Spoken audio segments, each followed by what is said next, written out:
भारत में आपका स्वागत, वंदन, अभिनंदन। स्वस्थ रहें, मस्त रहें, व्यस्त रहें। नमस्कार।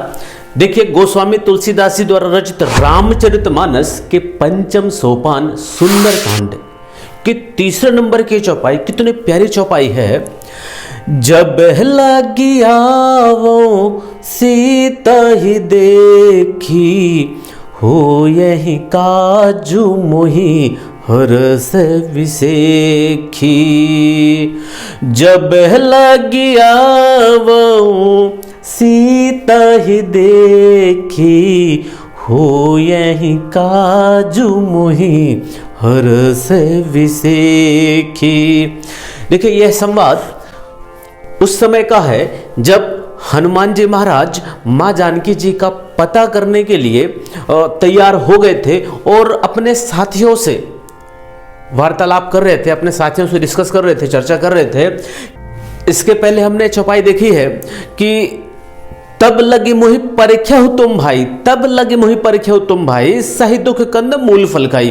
तो उस चौपाई में ये कहा गया है, हनुमान जी महाराज ने सभी साथियों से कहा था कि मेरी तब तक प्रतीक्षा करना। तब लगी जब लगी, जब लगी आवहु सीता ही देखी, जब तक मैं आवो मतलब आ जाऊंगा, वापस आकर के सीता ही देखी, माँ जानकी जी को देख करके। देखी मतलब देखना मतलब यहाँ पर पता करके आना कि माँ जानकी जी कहाँ पर है और कैसे हैं। तो माँ जानकी जी का पता करके जब मैं आऊंगा तब तक, इसके पहले वाली चौपाई में बोला था ना, तब लगी मोहि परीक्षा हो तुम भाई, तब तक मेरी प्रतीक्षा करना। जब लगी आवो सीता देखी, जब मैं सीता जी का पता करके आ जाऊं तब तक मेरी प्रतीक्षा करना।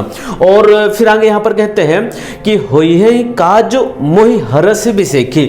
होई है मतलब होगा, फ्यूचर की बात कर रहे हैं, भविष्य की बात कर रहे हैं कि होगा, क्या होगा? काजू का मतलब यहां पर काम से, कार्य से, मतलब जो लक्ष्य हनुमान जी महाराज का था कि मैं मां जानकी जी का पता करके आऊंगा, तो वो कार्य होगा।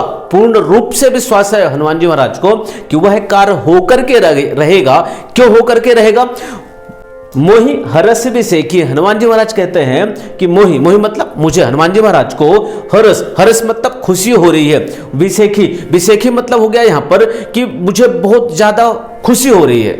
उनके अंदर ऐसा खुशी का भाव हो रहा है हनुमान जी के अंदर कि यह कार्य अवश्य होगा, मुझे पूर्ण रूप से विश्वास है। और यही भाव हमें भी हमारे लक्ष्य की प्राप्ति के लिए भी होना चाहिए कि जब तक हमें लक्ष्य दिखने जाता है तब तक हमें वापस नहीं लौटना है। आवहु हो यह काजू मोहि हरस विसेखी। और यदि आपको कार्य को करते समय, जिस लक्ष्य की प्राप्ति के लिए आप कार्य कर रहे हैं, उस कार्य को करते समय यदि आपके अंदर हरस है, खुशी है, तो वह कार्य अवश्य होगा। और यदि हम कोई सा कार्य रो करके, जबरदस्ती में, किसी के कहने पर या मन को मार करके करते हैं, तो वह कार्य कभी भी पूर्ण नहीं होगा। तो हमारे भाव भी कैसे होने चाहिए लक्ष्य की प्राप्ति के लिए कि जब तक हमें लक्ष्य नहीं मिलेगा तब तक हमें वापस नहीं लौटना है। और लक्ष्य की प्राप्ति के समय हमारे अंदर भी ऐसे भाव होने चाहिए कि वह लक्ष्य के लिए जो कार्य कर रहे हैं वह अवश्य होगा, और उस कार्य को करते समय हमारे अंदर खुशी होनी चाहिए। ये भाव रख करके हम अपने कार्य को करेंगे। जय हिंद।